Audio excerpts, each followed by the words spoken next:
Dia adalah iblis dari neraka. Dia memakai jubah merah. Dapat diubah menjadi bentuk apapun yang dia suka. Dia memiliki tubuh yang lebih keras dari baja. Kecepatan bahkan melebihi The Flash. Juga memiliki kemampuan siluman pamungkas. Yang paling penting adalah jubahnya bisa berubah menjadi berbagai senjata.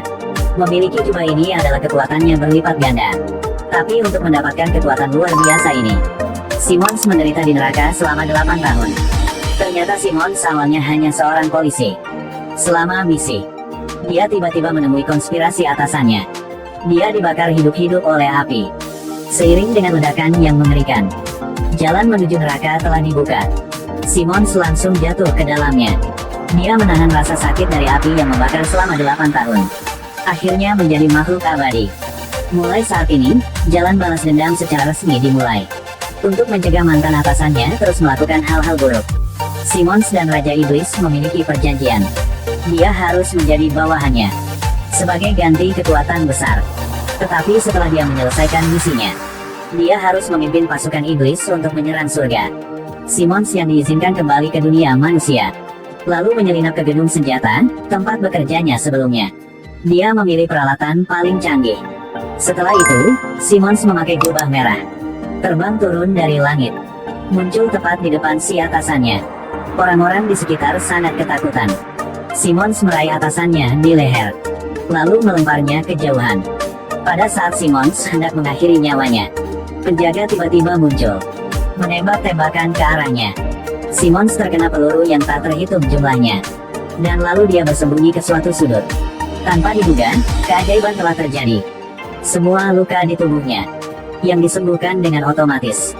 Simmons sekarang dipenuhi dengan harapan balas dendam. Dia dengan mudah mengalahkan beberapa penjaga. Menghadapi permohonan Jessica, Simmons masih tidak melewatkannya. Dia langsung membunuhnya. Tapi sekarang sejumlah besar penjaga datang untuk membantu. Simmons dengan cepat memakai baju besi. Dia memegang dua senjata di kedua tangan dan menembak terus-menerus ke arah penjaga. Tetapi karena jumlah pasukan musuh yang sangat banyak, Simmons dengan cepat ditembak di luar. Saat dia jatuh ke udara, Simmons dengan cepat menembakkan kail dari tubuhnya yang menempel di dinding. Setelah dia mendapatkan kembali keseimbangannya, Simmons berubah menjadi tentakel. Kemudian dengan cepat merangkak ke atas gedung bertingkat. Dia menggunakan jubah tembus pandang di sudut dinding. Akhirnya berkat jubah yang berhasil lolos dari penyerangan para penjaga. Kemudian badut hantu datang dari neraka. Dia berkolusi dengan atasannya, bahkan membantunya berurusan dengan Simmons. Tak lama kemudian mereka bertemu muka.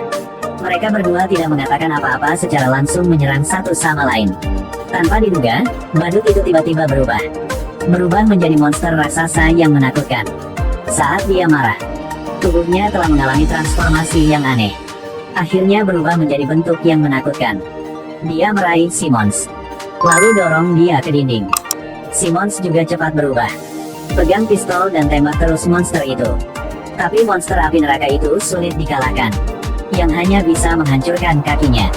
Dua orang jatuh dari atap, jatuh berat ke tanah.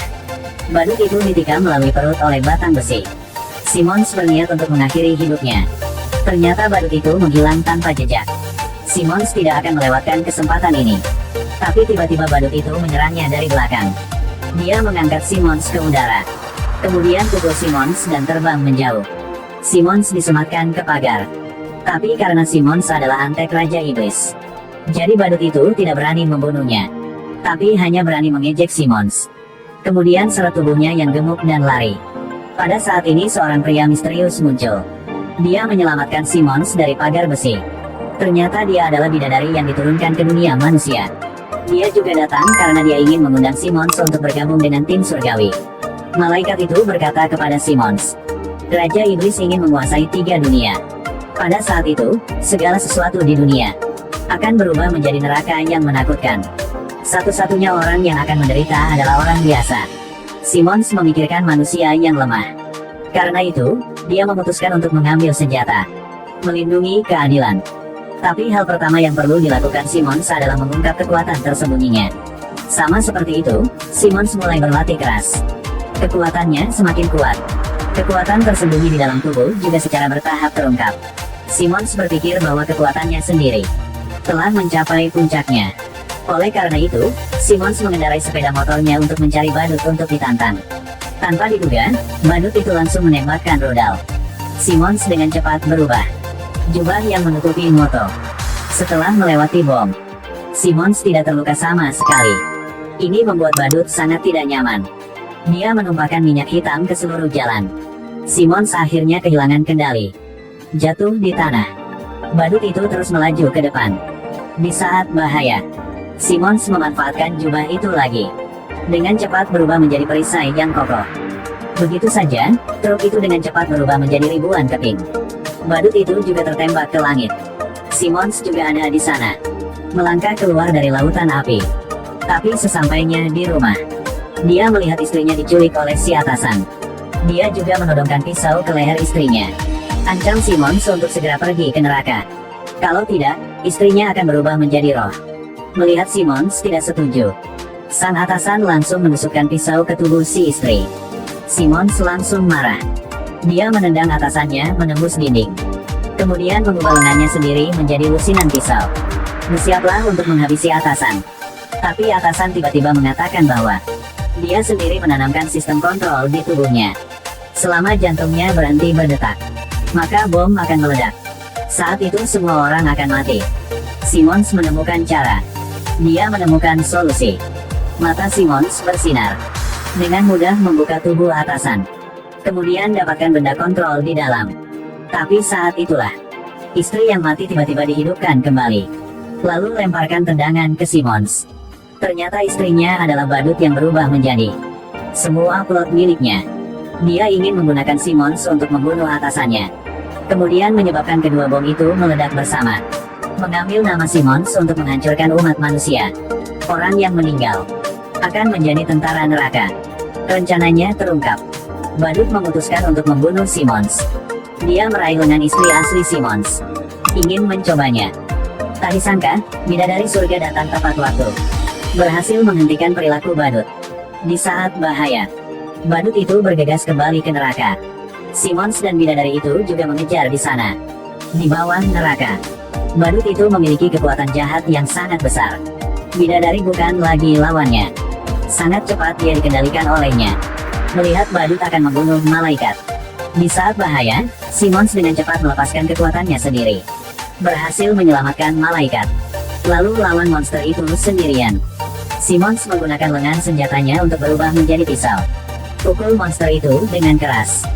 Monster yang terluka buru-buru melarikan diri.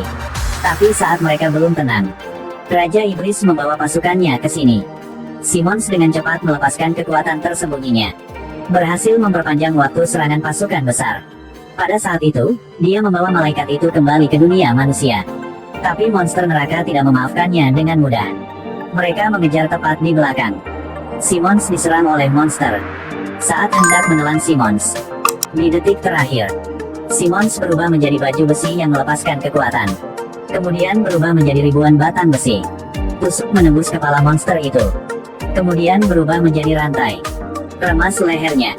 Monster tanpa kepala, yang perpisahan dengan dunia ini. Simmons tidak membunuh atasan yang kejam itu pada akhirnya. Tetapi biarkan dia menerima penghakiman keadilan. Dari sana Simmons berubah menjadi pejuang yang benar, mengalahkan semua kekuatan jahat atas nama dunia.